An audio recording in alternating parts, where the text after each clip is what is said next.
views and opinions expressed in this podcast by the host or the guest do not necessarily reflect the views of Paranormal Buzz Radio or its sponsors. Use of any material produced by Paranormal Buzz Radio without express written consent is strictly prohibited. For information on everything Paranormal Buzz Radio has to offer, visit our website, paranormalbuzzradio.com. Like us on Facebook, follow us on Twitter and Instagram. Listener discretion is advised.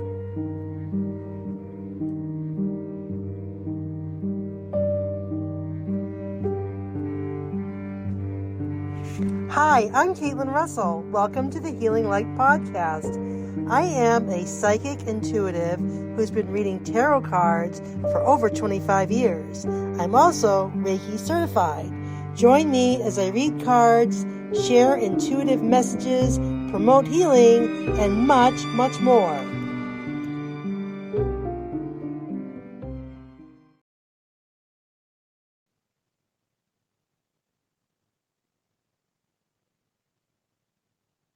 Hi, everybody, and welcome to the Healing Light Podcast. I'm your host, Caitlin Russell, and I'd like to thank you all for tuning in and listening to tonight's episode. We're here with Melody Larson from Melody's Reiki Healing. So we're going to talk about Reiki and healing, and we're going to discuss the benefits of it and all sorts of interesting knowledge about healing in itself. As always, I want to thank Paranormal Buzz Radio for being my host, and I appreciate you tuning in. As always, you can find me on the Healing Light NH on Facebook, Instagram, and X, and TikTok. Yes, exactly. And if you have any questions, show suggestions, please feel to email me at healinglight1@gmail.com. So welcome to the show. So Melody, welcome. Thank you so much for agreeing to come on my podcast. Thank you so much for having me. The honor's all mine. Okay. So I want to, as I love Reiki so much, I could talk about it forever, but I introduced Reiki, well, maybe it was my first or second show. I forget which. But I didn't really, I kind of gave it an overview. So tonight I kind of want to talk about how wonderful it is, and then what it does for you. And we'll review things like the chakras and how we can help heal them and why it's beneficial to work with a Reiki practitioner. So I know for me, gosh, it's many, many years ago. I want to say 2009, 2010. And I'm truly trying to think how I got connected with Mary D'Alba. She's a psychic medium and a Reiki master. And I remember hearing about Reiki, but not really understanding it. So she introduced me to it, and she attuned me to, and I was hooked. I was absolutely hooked when I heard about it. She attuned me to Reiki 1 and 2, and she's finishing up my Reiki Master series. And so, I don't know, it's been that long, and I know I'm really passionate about it. I feel it's changed my life, my healing journey, those around me. I've seen it in action, so I know it really, it's a really great benefit. So before we get into what Reiki is and what does it do, I wanted to ask you to maybe talk about your history, what you do and who you are, and maybe your journey with Reiki so that people understand where you're coming from. That sounds wonderful. I'd love to do that.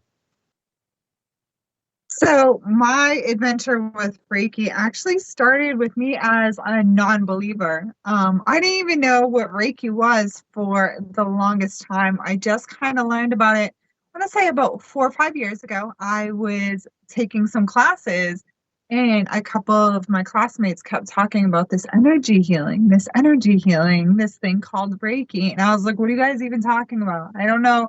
I don't even know what that word means.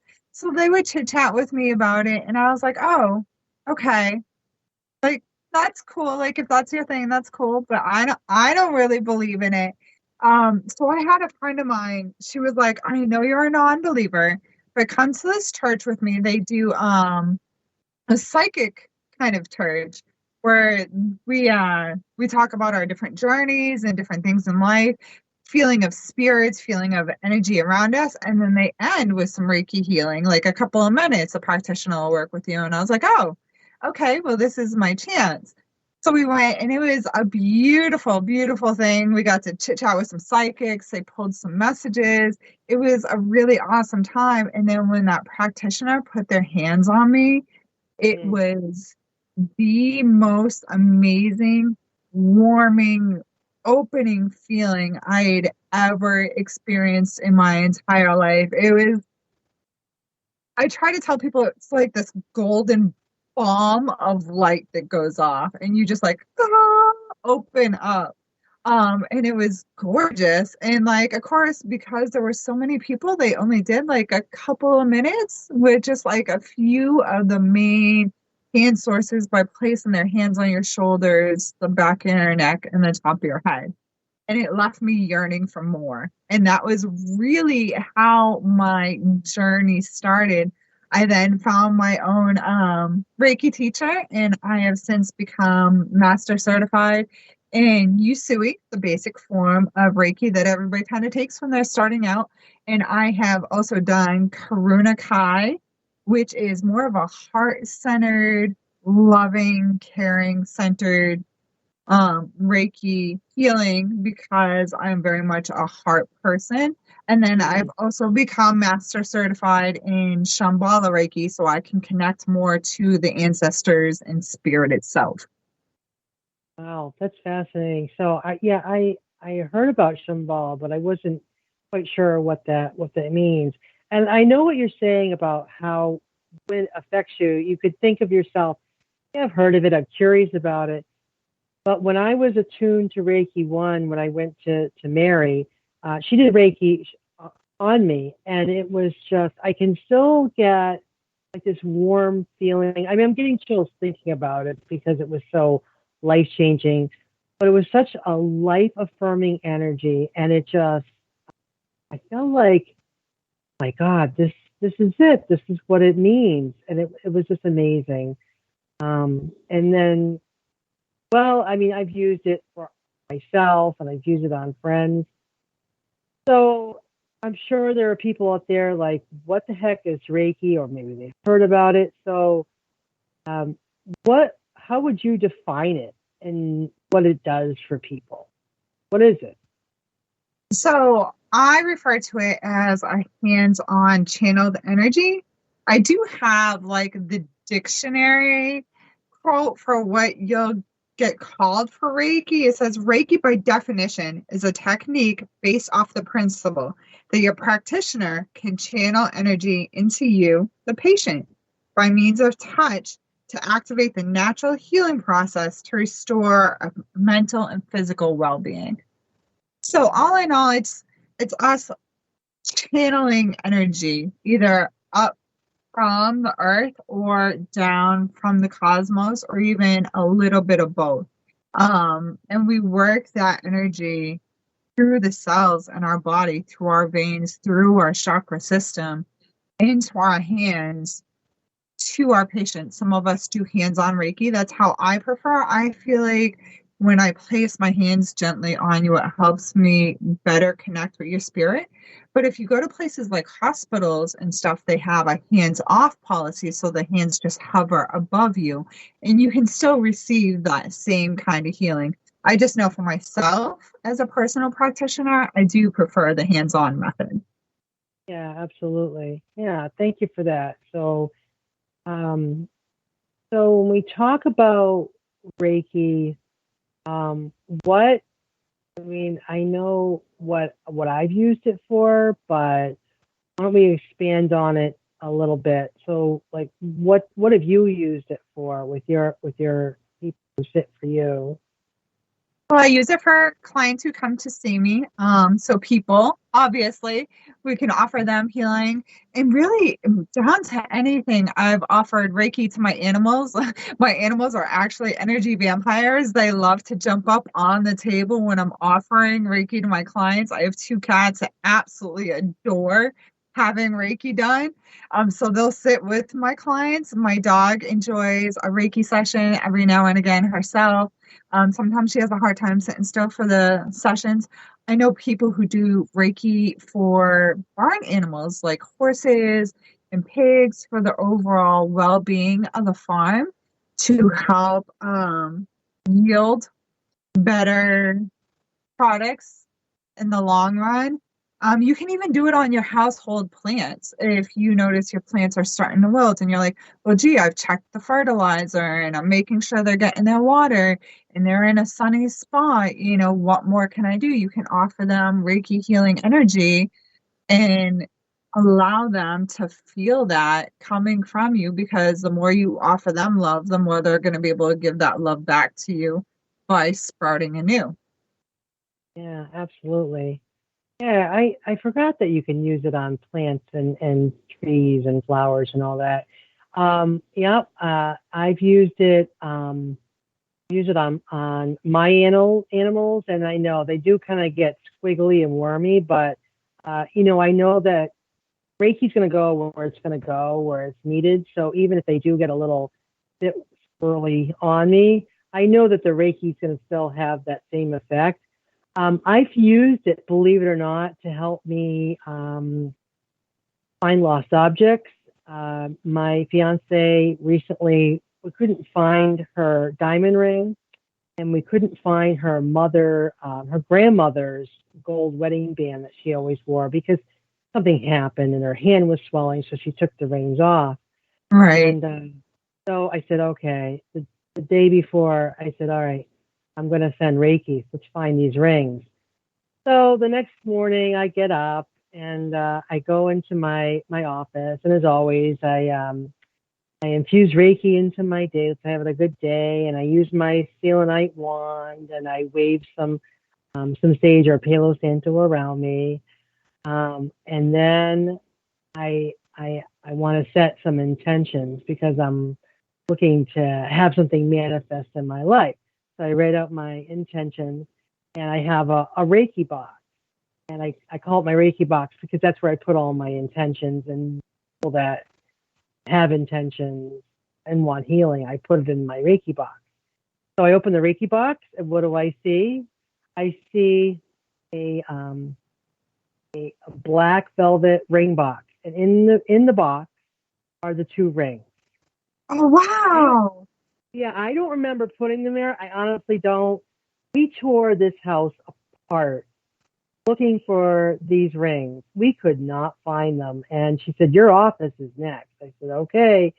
So before we did that, I don't know, I said it, like, let's do this. So I've used it for that.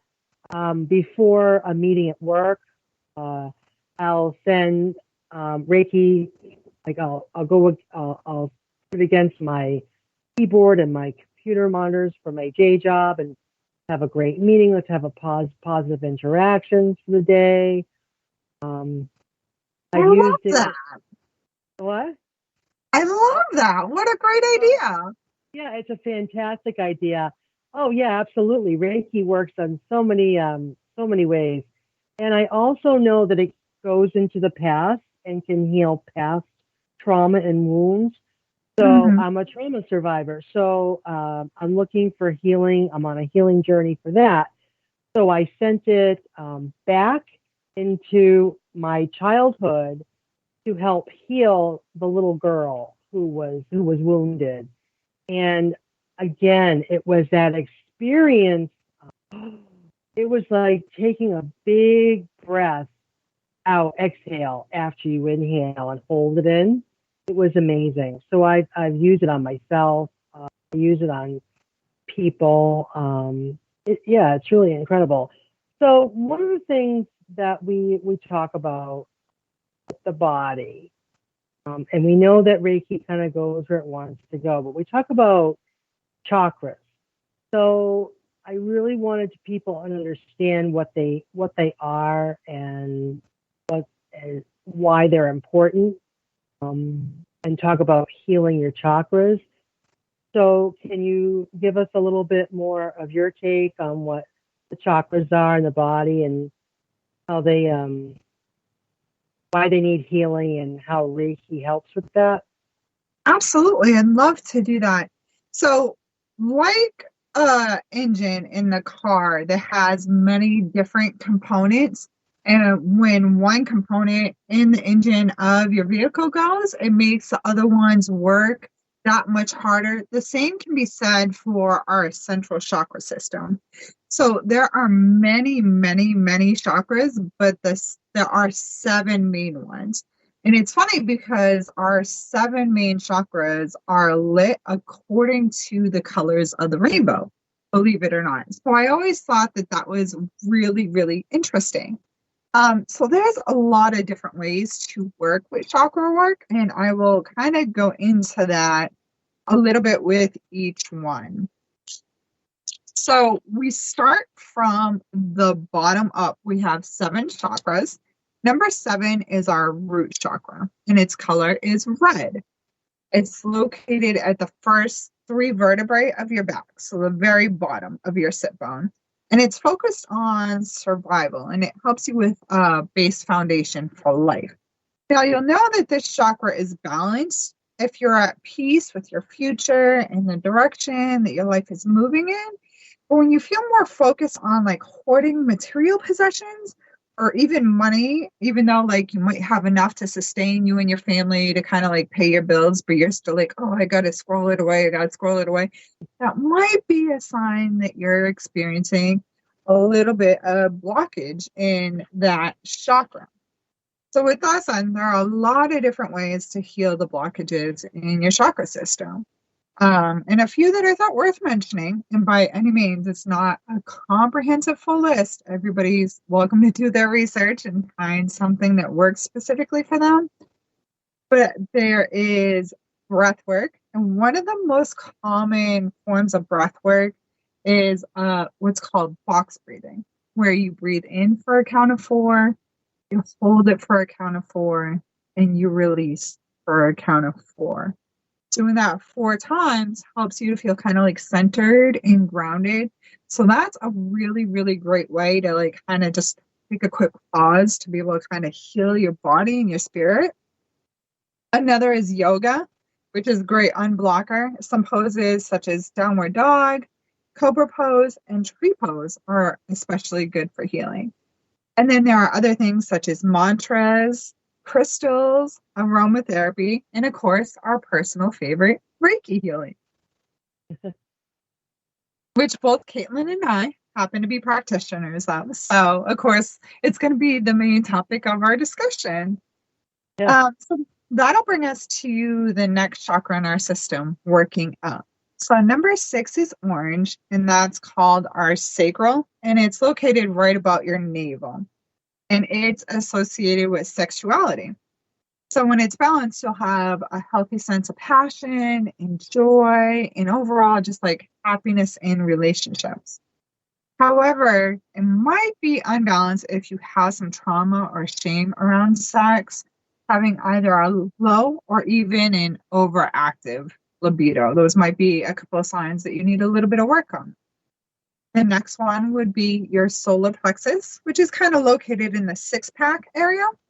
And it's actually where 90% of your body's serotonin level is made. We're taught a lot of times that serotonin is made in the brain, and that's true, but only 10% of your serotonin comes from your brain, which is so important for your mood and sleep and digestion.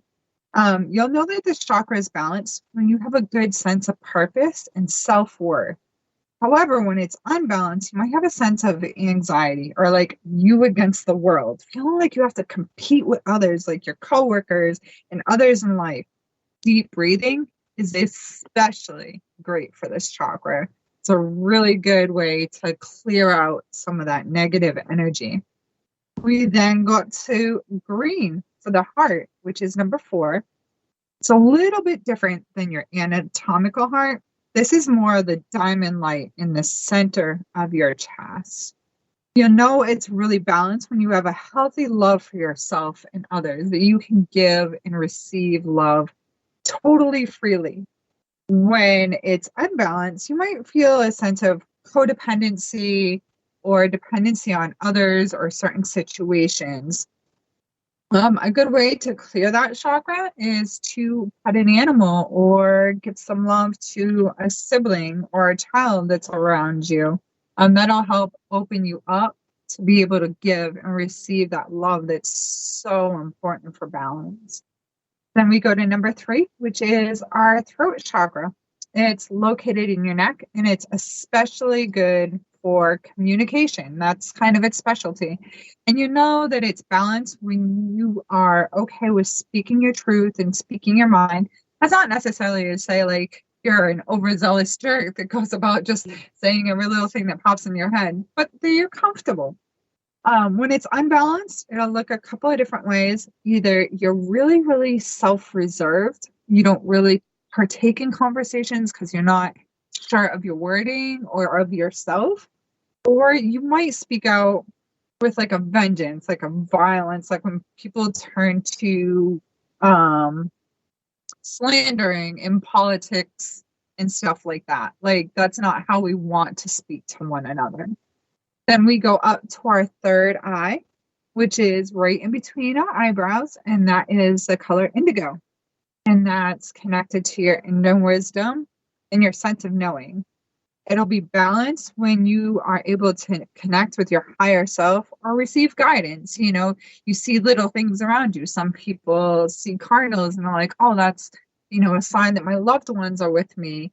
Or, sometimes I'll see particular stones or things like that. Then you're kind of open and you're clear and you're balanced. You might feel unbalanced if you're kind of feeling depressed or not feeling quite like you have a sense of purpose. Like you're like, where am I going? What am I doing? Why am I here? You might have a little bit of blocking in that area. And then number 1 is violet, and that is your crown chakra. It's on top of your head, much like a halo in depictions of religious art. This chakra makes us one with our spirituality. So when it's balanced, you just have a good sense of oneness. You understand your spiritual practice, if you will. Whatever you perceive God to be, universe, Gaia, however that looks like for you. You have that fulfillment from that. When it's unbalanced, you might have a sense of like isolation, feeling like you have to be alone or like you're a lone wolf here in the world. So those are some signs that you might be unblocked or blocked in your chakras and that maybe you need to do some energy work or some journaling. Right. Thank you. Yeah, absolutely. Great information. And I really liked the way you incorporated that. I'm a firm believer in this too, that, you kind of, you own your own healing journey. So you are the director of your life, and there are things that you can do to take back your power with your chakras. And I absolutely agree. Now with box breathing, it's so funny that you mentioned that, because I swear I was just reading a book by Brene Brown, and I love her so much. And she was talking about box breathing. And it's just so funny that here I am talking to you a couple days later after reading it. So I tried it, and it's really, it's amazing. And I think she said that the military actually uses box breathing. Like it's pretty well known. It's offered a lot of times in therapy as well. Yes. Yeah. Right. It sure is. Yeah.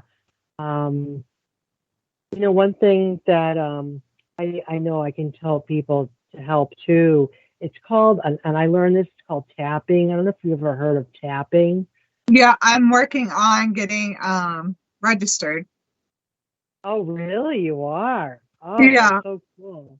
I really, when it really helps. And when I know for me, when I was going through with my therapy, my therapist introduced me to it. It's just that roller coaster of emotions, icky feeling you get when you're reliving something and talking through it. Helps you, get through it. That tapping is a good method to use. So yeah. Absolutely. I actually want to, my goal is to eventually be able to teach Reiki classes, and I want to incorporate some tapping into the Reiki classes to be like, oh, and here's another thing. Yeah. See, it's like the tools in our toolbox.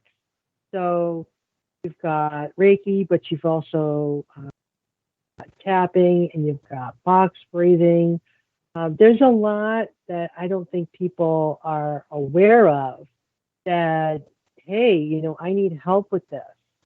And how do I get help with this? Well, here are some options for you that are um, no charge at all. There's easy things you can do uh, to start the healing process. Now, what I wanted to ask you as a practitioner is, so you're in a session, and uh, you know, I think to the point where someone might feel like, oh, I keep getting these headaches, but then your Reiki also is drawn to, like, I don't know, the knee or something like that. So I don't know if that's ever happened to you, but I kind of find that when Reiki kind of goes where it's most needed, so it might help a headache, but it also might also travel to your knee. Do you find that as well? Like it goes to like more than one area. Oh yeah, absolutely, absolutely. That's one of the wonderful things about Reiki. But I always tell everybody, just as like kind of a fail safe as well, like you can come to me and say, okay, my knee hurts, but if you have some trauma or some stuff that's going on and the Reiki feels like that's what it needs to go towards, babe, it's going to go to that first, and then it'll go to that knee pain secondary. So Reiki is like kind of its own entity, and we're literally just the vessels that kind of like push out the energy and let it flow and do its thing. But I feel like Reiki is great for both the physical and the mental. So absolutely, I think it's all transitional. Yeah, absolutely. And now, can someone feel like, all right, you've held my sacral chakra, um, but now it's like, the symptoms are back or it's acting up again. So, I mean, is that something that you have seen where you feel like someone might need a repeat session, or um, I mean, is that possible, do you think? Oh yeah, absolutely. I think when we feel that clearing of one area, sometimes it takes multiple sessions to be able to get through everything that's ailing somebody. I tell people, I always recommend 3 weeks in a row of doing Reiki, because your first session for many Reiki masters, I find it's almost like working through the murk and the mire in a really dense swamp. It takes a while. You get rid of it bit by bit. So you might clear out one chakra or one past trauma, but then they're like, oh, well, and then this thing. Yes, that's going to be expected because this is your first time with the energy. So just like it takes us multiple sessions to be able to become Reiki Master certified, there's different things we have to learn. There's different techniques. There's different symbols. It's the same thing for our people who are coming onto our table. We all come with life stuff, and sometimes it takes a little while to clear some of that out. Yeah, I agree. And I will tell people, I'll say, when the Reiki is finished, I've had people who it doesn't hit always right away. Sometimes, you might feel something tomorrow, but you might feel kind of icky tomorrow. Because it's bringing out the stuff that needs to be dealt with. So you may feel it, you might feel it like the day after or a few hours later. And sometimes people report back to me that they feel the benefits of it, at a later time as well. So it's amazing to me. And I just wanted to tell people that the difference between like doing a psychic or medium session, like I know that if I've done a ton of readings, that can kind of drain my energy and I need to rest and recharge. But with Reiki, because it's already existing within the body and within us, and we're acting as that, as my mentor says, that hollow bone where the energy goes, it doesn't deplete us of our energy. So it's really, to me, amazing when it does that. So I just wanted to add that in. Absolutely. And I tell people it can take 24 to 48 hours after having your Reiki session to really have that sense of well-being drop into place, because we have worked so much energy and we're trying to clear out so much. It might take a little while. I always tell people to drink a lot of water too. It's very similar to when you go to the chiropractor and they release a lot of toxins into your body with all the popping. I tell them it's the same thing. Go home, take a warm shower, a warm bath, maybe sit in some sunlight, let it sit and settle and clear. Because if you don't feel it right away, that's not necessarily a bad thing. Maybe it's something you need to sit with almost in a meditative state or in a relaxed state so that your body can finally take that big breath at the end of the day, much like carrying all that work tension with you. You go home and you finally sit and you're just like, oh, thank goodness. That's when Reiki's going to hit you. That's when you're going to be like, oh, okay, there it is, because sometimes it does take a little bit longer, but for others, they might feel it as soon as your hands touch them. Everybody's different, and that's totally okay. Yeah, absolutely. So yeah, everyone's different. So it affects people a different way.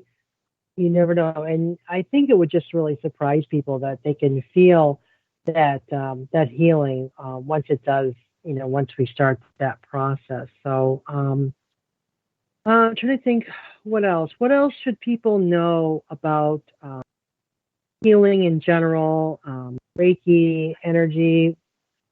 What else can we tell people who might need help with healing? It's a never-ending rabbit hole. There's always going to be something else that's going to come up. You're going to be like, oh, and this, oh, and this. So it's okay once you get onto that journey, if you kind of feel like you're like, okay, so where's the end of the road? Because it's like anything in life. It's a learning journey. It's learning about yourself. It's learning about life. It's learning about how the cosmos really, truly work. It's just like right now, people are seeing a difference with the Schumann sequence, which is basically the heartbeat of the earth, which is changing quite a bit right now. We're seeing a lot of different bumps and lumps in it, and it's almost making like a DNA sequence. So things are just never ending, and it's always going to be learning. There's always more out there that you can learn about.